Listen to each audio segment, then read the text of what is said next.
Salut et bienvenue dans cette nouvelle vidéo. Dans cette vidéo, nous aurons à parler des différents business que vous pouvez démarrer chez vous et gagner de l'argent sur Internet. Déjà, il faut comprendre que les business en ligne sont assez controversés. Beaucoup de personnes veulent se lancer dans le business en ligne, mais ils se posent plusieurs questions. Il y a des problèmes d'arnaque qui sévissent énormément en Afrique. Alors, dans cette vidéo, je vais vous exposer quelques business que vous pouvez démarrer depuis l'Afrique sans aucun inconvénient.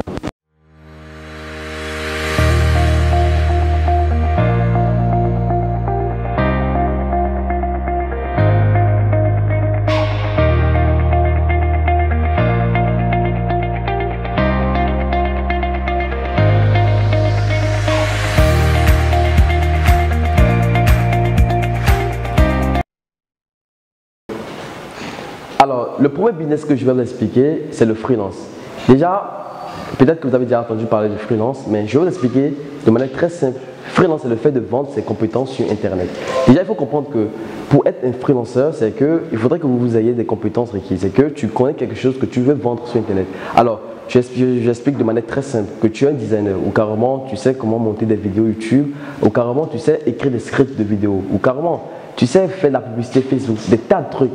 Maintenant, comment tu peux gagner d'argent avec ces compétences? Comment si, exemple, tu es un bon gestionnaire de projet, tu peux vendre ces compétences sur Internet. Il y a des plateformes qui vous proposent ces solutions comme Fiverr.com, Freelance.com, Upwork, People Per Hour, tous ces trucs-là. Et toutes ces activités, c'est une activité qui vous permet de vraiment réussir votre vie. Et vous comprenez comment ça se passe? C'est que tu mets tes compétences en avant, tu te crées un profil sur ces différentes plateformes ou carrément tu peux également les chercher sur des groupes Facebook ou dans des forums comme Reddit ou comme Quora, ces genre de plateformes ou blogs. Donc l'idée c'est de permettre à c'est de valoriser vos compétences simplement. Donc tu te crées un profil très bien qu'on appelle très bien professionnel, un profil que tu vas mettre sur ces plateformes et quand tu crées qu'on appelle ton profil, ça te permettra ça te servira en fait de vitrine. Donc celui qui est intéressé par tes services, il faudra juste qu'il t'écrive ou carrément il y a des plateformes où les gens proposent ou ils exposent le projet et toi en tant que en tant que freelanceur, tu iras en fait postuler. Donc l'idée c'est de comprendre qu'aujourd'hui dans le monde actuel c'est tellement facile, tu peux tout avoir. Moi au début j'avais une équipe totalement digitalisée parce que je recommandais tout ce que je faisais, la publicité, même j'avais eu l'occasion d'avoir des clients de très haut niveau avec qui j'avais travaillé sur le marketing d'influence et tout ça c'était rien que par être freelance. Donc c'est un travail qui marche très bien et aussi de manière très simple. Il faut comprendre que vous pouvez aussi le faire en étant qu'on appelle un community management. Genre ça c'est ce qui marche très bien. De toutes les façons, moi je suis plus freelance actuellement, mais ce qu'il faut faire c'est que c'est une activité qui marche très bien et il faudrait que vous fassiez des recherches, des trucs importants pour pouvoir comprendre comment ça fonctionne afin de pouvoir gagner d'argent avec ce business. Alors, le second des trucs que je vais vous expliquer, qui est la seconde activité, c'est le POD. Le POD, c'est quoi? Et déjà, il faut comprendre que beaucoup de personnes se posent la question par rapport à cette activité parce que c'est une activité qui n'a pas assez de popularité au niveau du marché africain. Donc, le POD, c'est le print on demand, tout simple, ou carrément la demande à l'impression. Donc, c'est quoi? Ça fait partie de mes activités primitives. C'est les activités que c'est par là que j'ai commencé l'entrepreneuriat. J'avais même eu, pour une petite anecdote, j'avais même commencé par faire un prêt. J'ai fait un prêt à la banque, près de 500 000 francs. Et c'est dans ce business que j'ai investi. Et carrément, c'est un business qui m'a permis de prendre mon envol entrepreneurial dans le domaine digital. Alors, c'est pour vous dire quoi? Si vous voulez faire le POD, il faudrait que vous puissiez comprendre que c'est simplement du design en fait. Tu vends des designs sur des t-shirts. Donc, vous avez peut-être, je vais donner un exemple tout simple par rapport à l'été. L'été, c'est une saison qui regroupe assez de personnes. Vous pouvez créer quelque chose pour parler de summertime ou carrément de good time, tous ces trucs-là. L'inscrire sur un truc là, sur un habit ou un hoodie, des pullovers ou sur des verres, sur des trucs. Il y a des tas de produits, des coques, des iPhone, des tas de choses sur lesquelles vous pouvez en fait mettre ces différents designs et de pouvoir les valoriser. Aujourd'hui, nous avons la possibilité d'avoir des plateformes comme Teespring, des plateformes comme ViralStyle et plein d'autres plateformes qui vous permettent de faire ce travail très simple. Et encore pour avancer, il y a aussi des modules qui vous permettent de relier votre boutique empreinte en domaine à votre boutique Shopify. Donc, il y a tas de possibilités. L'idée, c'est de vous donner, en fait, assez de, une vaste, c'est de vous ouvrir les esprits en fait. Parce que beaucoup se posent la question, mais est-ce que c'est possible? Mais moi, je dirais que c'est parce que vous ne regardez que l'aspect financier, mais regardez aussi l'aspect en fait, de l'existence de l'activité. Est-ce que c'est quelque chose qui est possible? Moi, je vous dis que c'est une activité qui marche très bien. Il est vrai que ce n'est pas, c'est tout nouveau. Ici, on nous a appris que c'est de l'arnaque, quand on parle d'internet, c'est de l'arnaque, mais il faudrait que vous compreniez, si les gens font de l'arnaque, du faux, de l'escroquerie, et ils arrivent à gagner énormément d'argent, ça voudra dire que c'est aussi possible si, par exemple, si tu fais cette même activité et tu fais de manière honnête. D'accord? Donc, il faudra que vous compreniez que le POD, qui est qu'on appelle le printemps de domaine, c'est une activité tout simple que tout le monde peut faire. Il n'y a pas besoin de diplôme, il n'y a pas besoin d'informations assez techniques. Tout ce qu'il faut faire, c'est de taper sur YouTube comment faire le print on domaine. Il y a des vidéos, des tas de vidéos sur ça qui vont vous enseigner comment il faut faire cette activité sans avoir aucun problème. Alors, sur l'aspect financier, comment ça se passe? C'est que l'entreprise qui te propose qu'on appelle les produits en print on domaine te fait le produit sans le design à un prix. Et quand tu inscris ton design là-dessus, l'entreprise, lui, il augmente une marge. Et cette marge lui permet de pouvoir faire l'impression. Donc, c'est l'entreprise qui s'en charge de tout. Tout ce dont vous avez besoin, c'est de créer le design, de vous assurer du marketing et le reste se fait tout seul. Donc, je pense que c'est une activité, si vous êtes débutant, vous pouvez vous lancer. Tout juste que vous allez investir dans la publicité ou investir dans qu'on appelle dans la prospection pour avoir plus de clients par rapport à vos produits.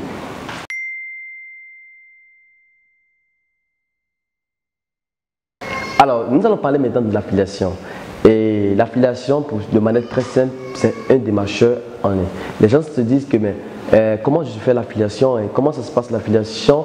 Ramos, j'aimerais comprendre comment il faut faire, comment je n'arrive pas à envoyer du trafic et tout sur qu'on appelle mes sites en affiliation. Moi, principalement, l'affiliation ne fait pas partie de mes activités principales, mais c'est une activité que j'ai eu à faire dans le passé, même en payant des formations et tout. Donc, je peux vous expliquer de A à Z comment ça se passe et vous aussi, vous pouvez approfondir vos compétences dans ce domaine-là. Alors, l'affiliation, c'est que je prends l'exemple de quelqu'un qui veut vendre un terrain, d'accord? Et on prend un terrain et la personne qui est le propriétaire du terrain peut dire, ok, si un démarcheur est capable de pouvoir me vendre le terrain, je lui octroie 10% de mes revenus et qu'on appelle après-vente. Donc, ça se passe comment? C'est que quand le démarcheur essaie de trouver un client, il essaie de pouvoir vendre le produit. Tous les fonds, qu'on appelle, celui qui a le terrain, il encaisse, mais il lui donne 10% de ces fonds-là. Ça, c'est une activité qui marche très bien et je vais l'expliquer de manière terre à terre dans le monde numérique. Je prends l'exemple d'un programme que je peux peut-être appeler INS, un programme de formation. Et maintenant, le formateur dit, ok, le produit, c'est tu essaies de m'apporter un élève pour ma formation, je vais te donner les 40% de tous les revenus de la formation. Ça, c'est comme ça que ça se passe. Le concept de l'affiliation a été, qu'on appelle ça, existe depuis des années, depuis des années incroyables en fait. Parce que même avant Jésus-Christ, parce que les gens vendaient, il y a tout ça, c'est le commerce en fait. Maintenant, qui l'a implémenté sur le marché dans le monde numérique, c'est principalement Amazon, ce qui les a vraiment boostés au niveau de leur chiffre d'affaires. Parce que Amazon dit, si je t'offre mon lien d'affiliation, parce que pour faire de l'affiliation, il faudrait que vous ayez un lien qui veut dire que toi, toutes les ventes qui seront effectuées par ce lien-là, toi tu vas encaisser d'argent. Donc Amazon me dit que si tu amènes des clients à travers ce lien, tous les achats que cette personne fera sur son site, toi tu encaisses des bénéfices et qu'on appelle une partie de leur achat. Donc c'est une manière que les gens arrivent à gagner beaucoup d'argent avec l'affiliation et que de manière très simple, très facile, vous pouvez vous créer qu'on appelle vous pouvez vous lancer. Ce qui empêche beaucoup de personnes. Il faudrait qu'on se dise le travail. Les gens n'arrivent pas à maintenir la cadence de l'affiliation. Parce que l'affiliation te demandera assez d'efforts, mettre en place des trucs, tu vas faire de la publicité. Si tu as besoin d'un blog, tu le mets en place et tout. Et là maintenant, beaucoup de personnes ne sont plus là pour pouvoir faire ce travail. Alors, je peux te dire que si tu veux te lancer en ligne et tu veux vraiment te faire une carrière et tu aimerais commencer par ce modèle de business, c'est bien un business très puissant que tu peux commencer par l'affiliation, commencer par promouvoir le programme que d'autres personnes ont déjà créé, parce que l'affiliation, tu ne t'intéresses pas à la production du produit, tout ce qui t'intéresse, c'est la commercialisation. Et là, tu as la chance de choisir les programmes qui t'intéressent. Quand le programme est bien pour toi, tu le prends et tu le commercialises. Alors, tout ce que tu as à faire, c'est d'aller faire des recherches par rapport à ça.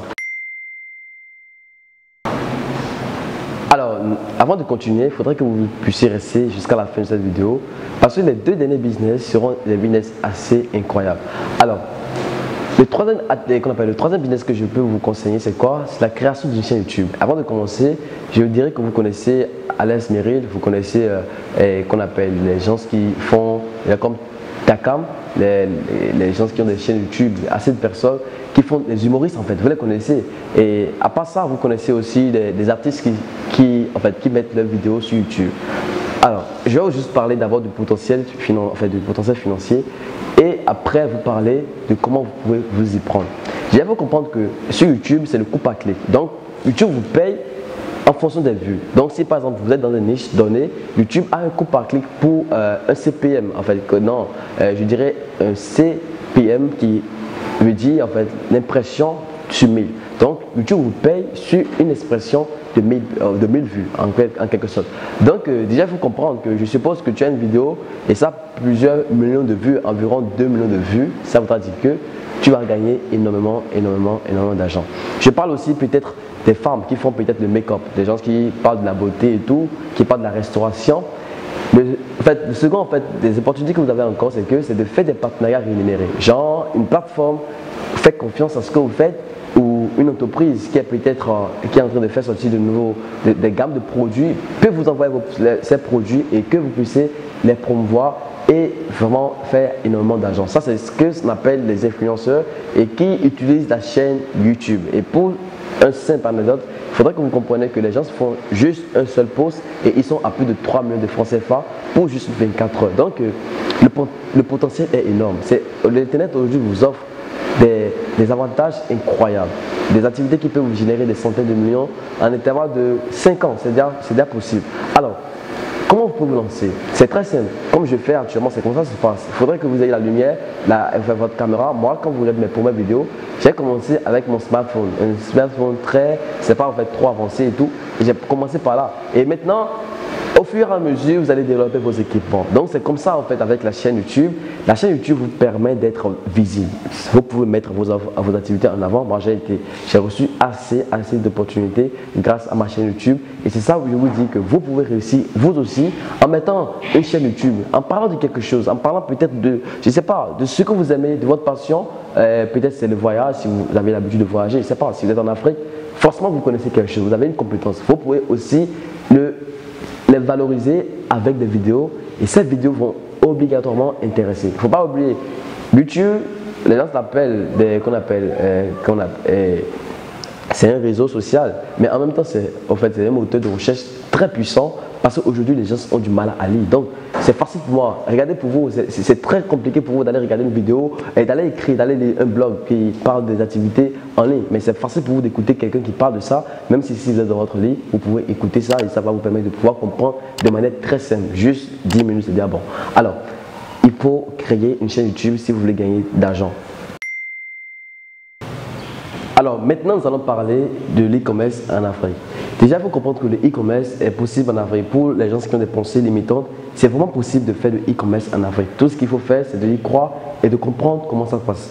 Le e-commerce en Afrique, ça se représente de manière très simple. Tu fais de l'importation depuis des pays tels que la Chine ou de la France. Et le pays que moi je dis très simplement, c'est la Chine. Et tu fais l'importation de la Chine vers l'Afrique. Alors, comment ça se passe clairement? Les gens se posent la question, est-ce que c'est clairement sur le principe du dropshipping? Pas du tout. Pour faire du e-commerce en Afrique, il faut installer la confiance. Il faudrait que vous puissiez mettre en place un système qui mettra en fait votre clientèle en confiance. Alors, comment ça se passe? Très simple. Vous faites, après avoir fait l'importation, vous allez faire de la publication sur votre page Facebook, une page que vous allez d'abord créer par rapport à votre produit que vous aurez à commercialiser. Déjà, il faut comprendre que les Africains ont des manières d'achat très bizarres en fait, parce que l'Africain ne vient pas payer, ne viendra pas payer chez toi le produit qu'il peut trouver à côté. Donc, vous faites en sorte de trouver des produits qui vont en fait permettre en fait, qui seront pas en fait qui vont sortir de la marque en fait, de la masse en fait. Ça ne sera pas un produit qui est facilement trouvable à côté. Donc, vous faites l'importation de ces produits. Tu dois avoir un agent en Chine, quelqu'un que tu vas prendre pour superviser, voir la qualité du produit et cette dernière, elle va pouvoir faire le packaging et te l'envoyer par l'entreprise de logistique. Donc il faut comprendre aussi qu'il faudrait comprendre tous les processus. Il te faut un agent, il te faut qu'on appelle une entreprise de gestion de stock et tout, et de la livraison et tout, et une entreprise qui te qui se chargera de la distribution des produits locaux. Donc, c'est un principe qui allait un peu compliqué, mais dans une vidéo prochaine, c'est pour ça que vous devez vous abonner à cette chaîne YouTube. Je vais vous expliquer de A à Z comment ça se passe, comment vous pouvez faire ou comment vous pouvez regarder sur la chaîne YouTube et comprendre le principe. C'est que le commerce en Afrique est en train de se développer de manière incroyable. Vous pouvez arriver même à faire des commandes de plus de 2 millions par mois. Ça, c'est le début. Et quand ça va vraiment marcher pour vous, vous pouvez atteindre plus de 10 millions en intervalle par mois. Donc, ce n'est pas en fait des chiffres que je vous vends, mais je vous vends l'activité. Je vous explique le potentiel du business afin que ceux qui sont intéressés puissent vraiment faire des investigations, comprendre et pouvoir se développer dans ce sens-là.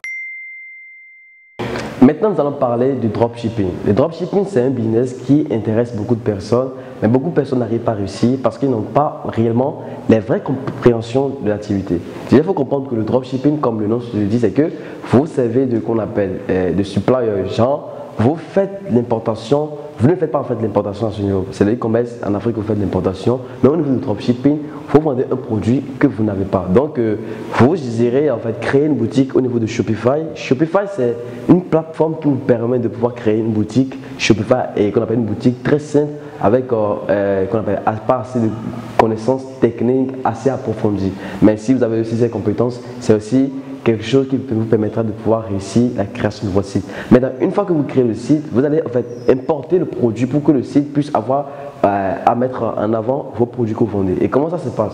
Tout ce que vous avez besoin de faire, c'est d'installer une application sur votre boutique et de faire l'importation de ces produits depuis AliExpress sur votre boutique. AliExpress, c'est qu'on appelle ça une marketplace. En fait, c'est une place de marché qui vous permet de pouvoir vendre des produits. En fait, il y a des tas de produits que vous allez sélectionner, répertorier et mettre sur votre site. Alors, comment ça se passe réellement dans la vie et comment vous pouvez réussir à faire des chiffres incroyables comme peut-être ceux qui connaissent déjà dans le passé, à faire des chiffres incroyables. Il faut comprendre que le business se base que sur un principe publicité assez avancée. Donc, il faut parler d'abord de testing du produit. Donc, vous allez mettre la publicité, d'abord rechercher le produit en question, faire la promotion, voici si le produit peut être un produit qui peut vraiment se vendre. Un produit qui se vend, c'est un produit où l'audience est vraiment intéressée. Alors, quand vous allez mettre votre produit sur votre site, vous allez essayer de créer une page et faire de la vidéo, trouver des vidéos et tout, et mettre en place votre stratégie Facebook. Et là, c'est beaucoup la casse-tête de beaucoup de personnes. Beaucoup de personnes arrivent à réussir, soit parce qu'ils n'ont pas la bonne stratégie, soit ils n'ont pas vraiment le bon mindset. Parce que c'est une activité, contrairement à ce que beaucoup de personnes pensent, il n'y a pas que de la facilité. Il est vrai que si tu le fais par passion, il n'y aura pas vraiment de grands problèmes pour toi. Maintenant, si tu le fais juste pour l'intention d'avoir d'argent, ça te serait très compliqué parce que le problème est que l'activité te demande tellement de travail. Ce n'est pas que tu vas travailler 30 minutes par jour, ça c'est rien que du bullshit. Le truc est que tu dois travailler tout le temps. Tu dois mettre en place le business. Tu dois mettre en place des campagnes de publicité, des assets, des ensembles de publicité, la publicité Facebook en général et tout. Et analyser la publicité tout le temps afin de voir si le produit que tu veux vendre est d'abord un produit qui peut se vendre. Et après, tu vas passer au scaling, augmenter ton budget publicitaire et vendre. Alors, le dropshipping de manière simple est que tu vends un produit que tu n'as pas sur un site que tu crées facilement. Et un point tiré. Et là maintenant, tout le monde peut se lancer, mais c'est juste que je ne peux pas garantir que tout le monde peut réussir parce que quoi qu'il arrive, c'est de l'entrepreneuriat et vous pouvez tout faire, mais il faut le faire avec passion, avec travail et vous pouvez y arriver. Alors, si vous avez suivi cette vidéo jusqu'à la fin, c'est parce que vous êtes vraiment intéressé par une activité et que parmi ces activités, vous aurez le choix de faire parmi un et essayez de vous abonner à cette chaîne YouTube. Abonnez-vous parce que prochainement nous allons partager plus d'expériences d'entrepreneuriat et tout. Je vous parle de mes activités, de ce que je fais.